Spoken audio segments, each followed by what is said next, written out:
Hi, welcome to సత్యాసా. ఈరోజు మనం stock మార్కెట్లో ముఖ్యమైన అంశాల గురించి డిస్కస్ చేద్దాం. సో రిజిస్టర్ కావాలనుకున్న మెంబర్స్ ఎవరైనా ఉంటే దీని ద్వారా రిజిస్టర్ అవ్వండి. ఇక్కడ లాగిన్ ఉంటుంది, ఇక్కడ క్లాసెస్ ఉంటాయి. సో ఈ క్లాసెస్ మీరు పూర్తిగా వినండి, 1-2 సార్లు. ఇక్కడ గోల్డెన్ రూల్స్ అని ఉంటాయి, వాటిని ఫాలో అవుతూ రండి. సో ఈరోజు నిఫ్టీ అవి కూడా మనం డిస్కస్ చేద్దాం. సో దానికన్నా ముందు మనం ఏమేం కాల్స్ ఇచ్చాం, అవి ఏ విధంగా రిటర్న్స్ వచ్చినాయో ఒకసారి చూద్దాం. దాదాపు 4-5 రోజుల నుంచి మార్కెట్ అంతా సైడ్ వేసే ఉన్నది, పెద్ద మూమెంట్ ఏం రాలే. సో మూమెంట్ వచ్చినప్పుడు మంచి స్టాక్స్ మనం క్యాప్చర్ చేస్తే మనకు మంచి రిటర్న్స్ అన్నది వస్తాయి. So BSc 6400 call morning 9 o'clock ఇచ్చాం మనము, 9:09కి. సో దాని టార్గెట్స్ అవన్నీ కూడా చాలా చక్కగా రావటం జరిగింది. సో ఈ పాయింట్లో మీరు ఎంట్రీ తీసుకున్నా కానీ సో ఇక్కడ వరకు మీకు రిటర్న్స్ వచ్చింది. So 30% on your capital. So మనకు 30% వరకు కూడా వెయిట్ చేయక్కర్లేదండి. జస్ట్ ఒక 5-10% రిటర్న్ వచ్చిందంటే ఆ రోజు అది మంచి రిటర్ను. సో ఇంకా మీకు ఐడియా ఉండి మన క్లాసెస్ విని ఈ ఈఎంఐ ఎక్స్పోనెన్షియల్ మూవింగ్ యావరేజెస్ మీద నాలెడ్జ్ ఉంటే దాన్ని ట్రయల్ చేస్తురండి. ఈ సిపిఆర్ ఒకటి, ఎక్స్పోనెన్షియల్ మూవింగ్ యావరేజ్, దానిపైనే క్యాండిల్స్ మూవ్, దాన్ని enjoy చేస్తురండి.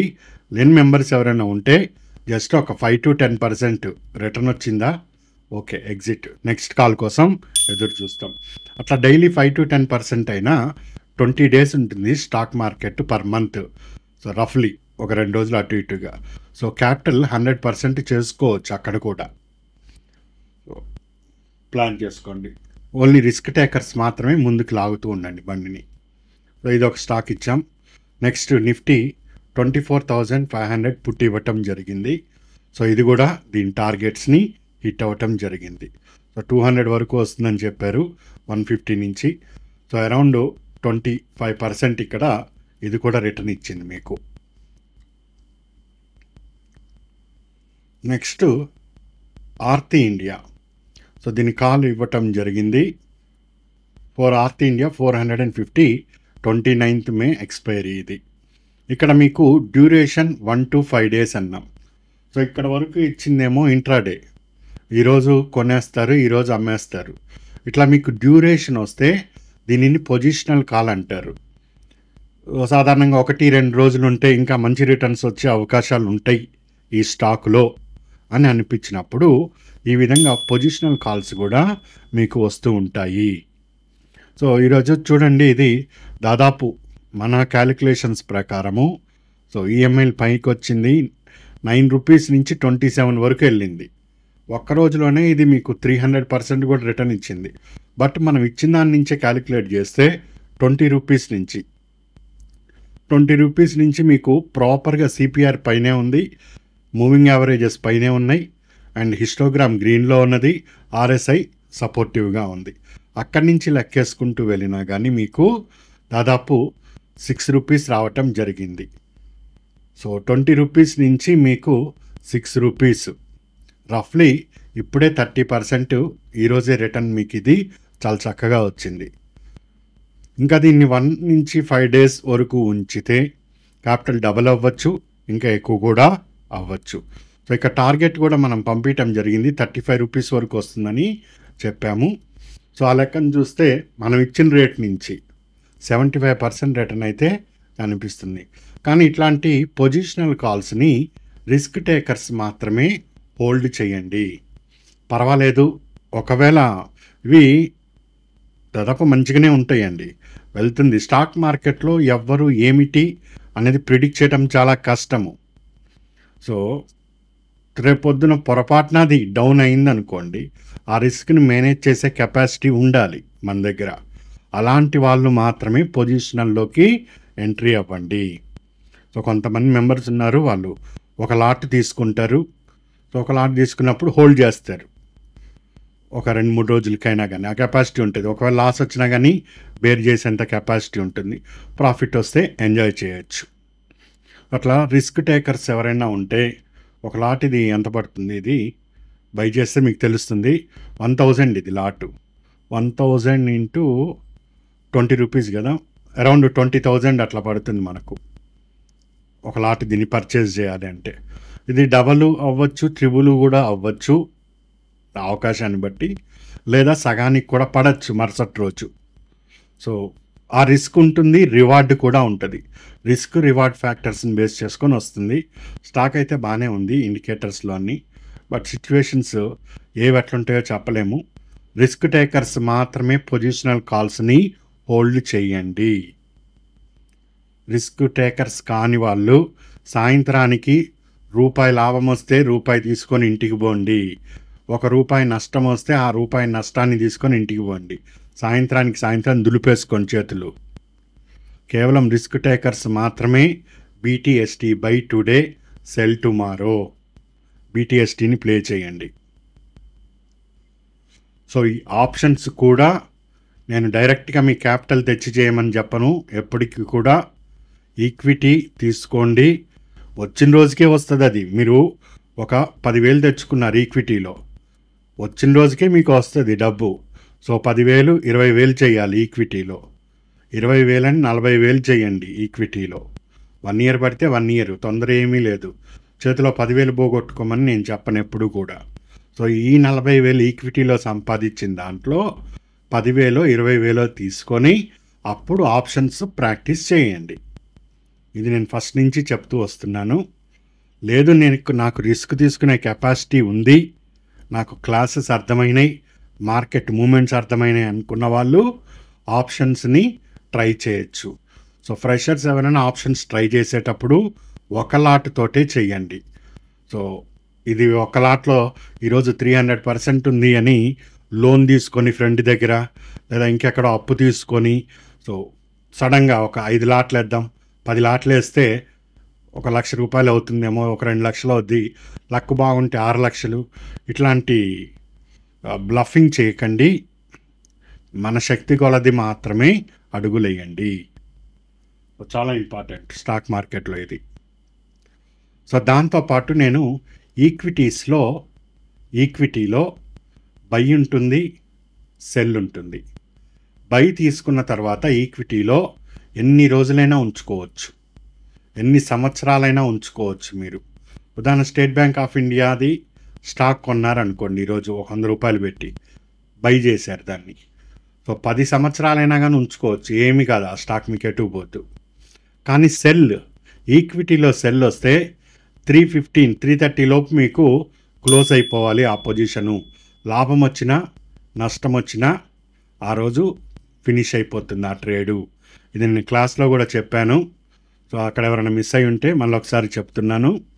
Chambal fertiliser call cell ఇచ్చాను, ఇక్కడ సెల్ చంబల్ ఫెర్టిలైజర్స్.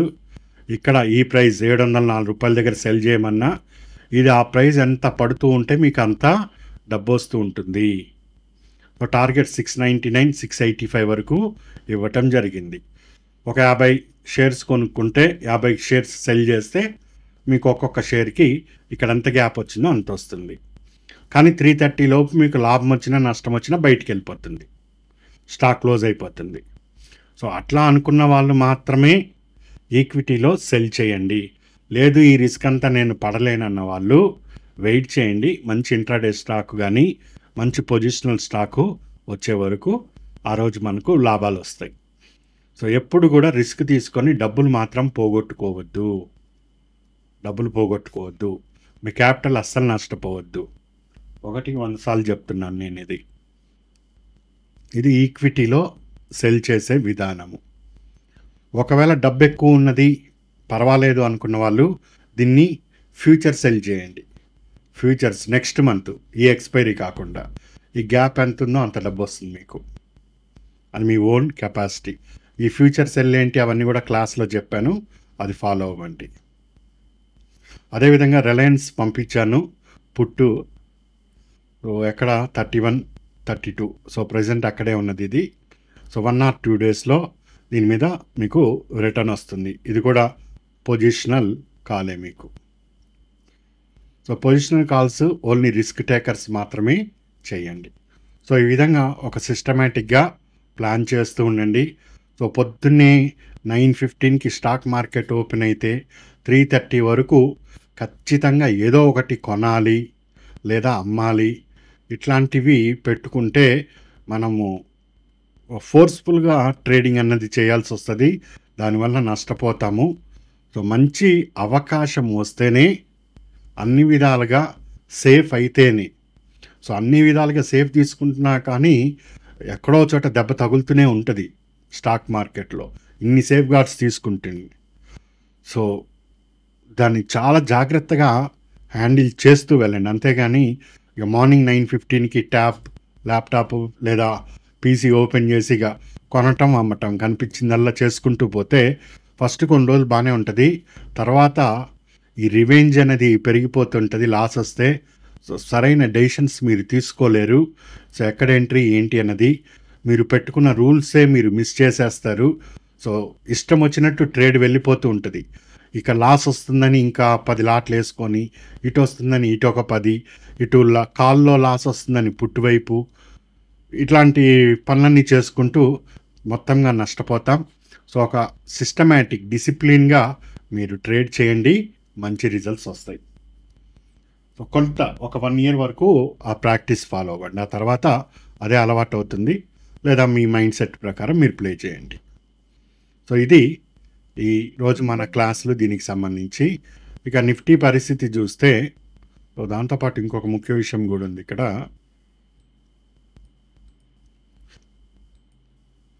సో రేపు ఫెడరల్ ఓపెన్ మార్కెట్ కమిటీ మన దగ్గర రిజర్వ్ బ్యాంక్ ఆఫ్ ఇండియా ఏ విధంగా ఉంది.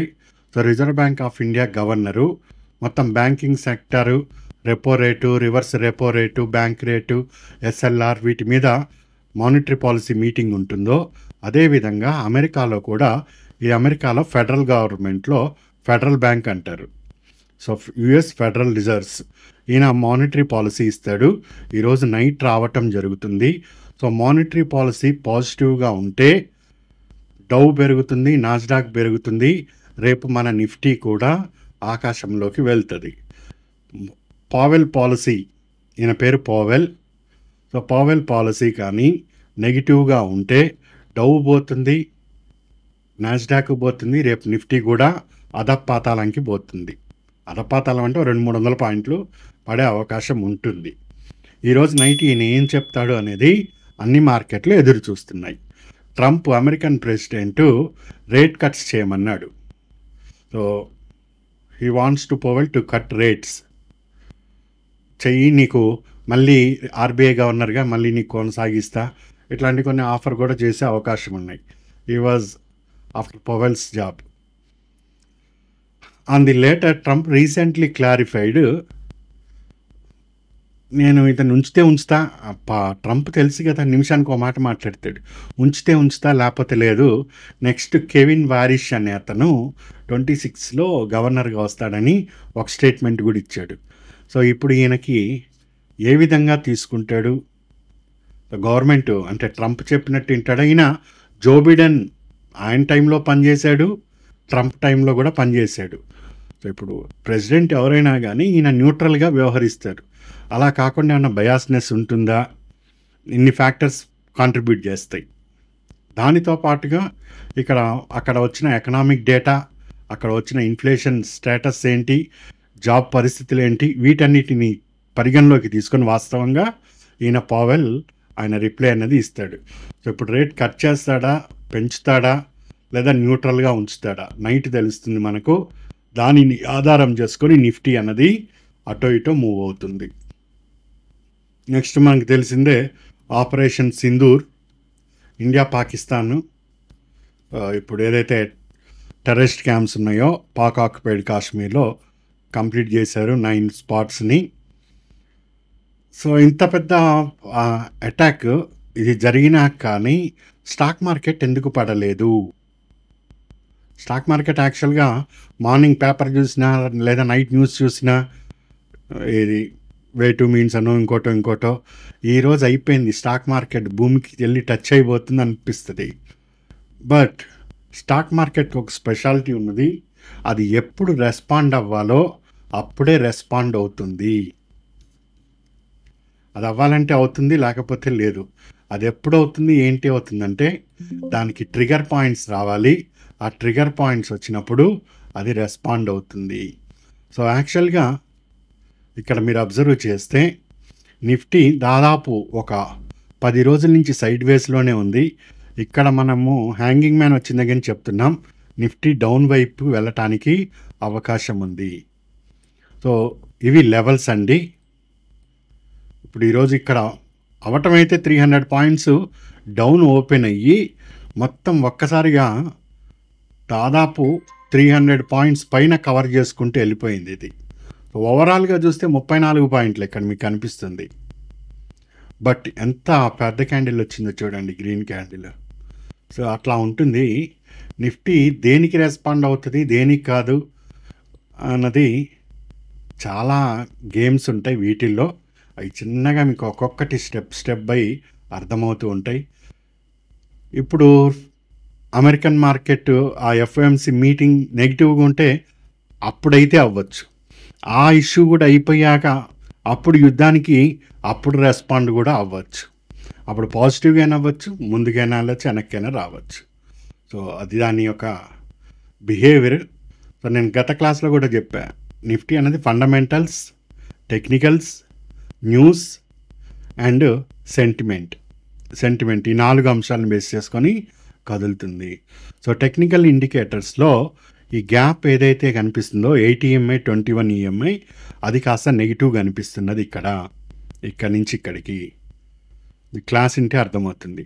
నెక్స్ట్ MACD కూడా చూడండి ఆల్మోస్ట్ టచ్ అయిపోయింది, బలహీనపడింది. హిస్టోగ్రామ్ కూడా మీకు కనిపిస్తుంది. ఇక్కడున్న స్ట్రెంగ్త్ అంతా వీక్ అయిపోయి మొత్తం డౌన్కి వచ్చేసింది strength. And RSI relative strength index కూడా ఆల్మోస్ట్ ఫ్లాట్గా ఉన్నది, ఎక్కడ ఏమీ లేదు. సో ఇంట్రాడే పరంగా చూస్తే వీక్నెస్సే కనిపిస్తుంది నిఫ్టీలో. But weekly chart and monthly చార్ట్లో మాత్రం చాలా స్ట్రాంగ్గా కనిపిస్తున్నది, చాలా బలం ఉన్నది మన నిఫ్టీలో వీక్లీ అండ్ మంత్లీ. బట్ ఇప్పుడే దాన్ని చూసి మనకు ప్రయోజనం ఏముండదు, మనం ఇనీషియల్ స్టేజ్లోనే ఉన్నాము. సో వీక్లీ అండ్ మంత్లీ చూస్తే మీకు ఇక్కడ అర్థమవుతుంది ఇంకా బాగా స్ట్రెంత్. ఇప్పుడే ఎక్స్పోనెన్షియల్ మూవింగ్ యావరేజ్ టర్న్ కూడా ఇచ్చింది మనకి ఈ వీక్లో, ఇక్కడ మీకు క్లియర్గా చూస్తే. అండ్ RSI ఇక్కడ కింద నుంచి టర్న్ ఇచ్చింది. అండ్ సిగ్నల్ కూడా స్ట్రాంగ్గా కనిపిస్తుంది మీకు, ఇక్కడ కూడా స్ట్రాంగ్గా అనిపిస్తుంది. వీక్లీ అండ్ మంత్లీలో స్ట్రాంగ్ ఉన్నదండి. ఇంట్రాడే పాయింట్ ఆఫ్ వ్యూలో కొద్దిగా వీక్నెస్ అన్నది మనకు కనిపిస్తున్నది. జస్ట్ నాకు తెలిసి ఇది వెయిట్ చేస్తున్నది, మీరు అనుకుంటున్నట్టు ఈ యుద్ధం అనో దేనికనో కాకుండా అమెరికా నుంచి వచ్చే ఆ FOMC మీటింగ్ కోసం ఇది ఎదురు చూస్తున్నది. దాని నుంచి క్లారిటీ వస్తే దాని ప్రయాణం ఏటో అది నిర్ణయించుకుంటుంది. సరే, ఇక ఒకటి అమెరికా ప్రయాణం ఉంది, 2 ఈ యుద్ధం. దాని ప్రస్తుతానికైతే అంత తీవ్రంగా ఏమీ స్పందించలేదు మార్కెట్. బహుశా రేపు ఏమన్నా ఇంకా మేజర్ ఇన్సిడెంట్స్ జరిగితే అక్కడ ఏమన్నా వస్తే రావచ్చు. సో అప్పటికి కూడా ఆలోచించాలి. ఇక్కడ ఇంకొక అంశాన్ని కూడా గమనిస్తే మీకు ఇది ప్యాటర్న్ కనిపిస్తున్నది. మీకు ఇది ఏం అక్షరంలాగా కనిపిస్తున్నది, W అక్షరంలాగా కనిపిస్తుంది. సో ఈ Wకి ఇది బ్రేక్. సో చక్కగా బ్రేక్అవుట్ అయ్యింది. సో బ్రేక్అవుట్ అయినప్పుడు ఈ గ్యాప్ ఎంత ఉన్నదో ఈ గ్యాప్ అంతా మనకు టాప్లోకి వెళ్ళే అవకాశం కూడా ఉంటుంది మార్కెట్.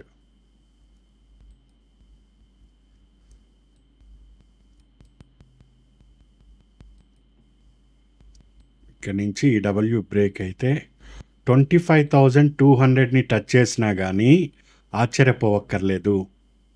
స్ట్రెంగ్త్ అయితే ఉంది మార్కెట్లో, W బ్రేక్ అయింది ఇక్కడ. సో ఇది ప్యాటర్న్ అవుట్ అవటం, కానీ ఇంట్రాడేలో మాత్రం నెగిటివ్ కనిపిస్తుంది. బట్ మనం ఇంత లాంగ్ టర్మ్ 25,000కి వెళ్తుందని ఇప్పుడే కాల్కొంటూ వెళ్ళాం. ఏ రోజు గేమ్ ఆ రోజే ఫినిష్ చేసుకుంటూ వెళ్తాం. మనం అన్నీ కూడా ఈ లెవెల్ తర్వాత ఈ లెవెల్ తర్వాత ఈ లెవెల్ టు లెవెల్ ప్లే చేస్తుంటే సేఫ్ సైడ్ ఉంటాం. Level to level play and indicator supports మన అనాలిసిస్. సో వీటితోటి వచ్చిన స్టాక్స్ని ట్రేడ్ చేసుకోండి, మంచి రిటర్న్స్ వస్తూ ఉంటాయి. సో దీన్ని ఇక్కడ నేను కంక్లూడ్ చేస్తున్నాను. సో ఫర్దర్ ఇష్యూస్ ఉంటే ఇంకేమన్నా అవకాశం ఉంటే వాటిని కూడా నేను మళ్ళీ నెక్స్ట్ క్లాస్లో చెప్తాను. సో ఆల్ ది బెస్ట్ అండి. Good luck.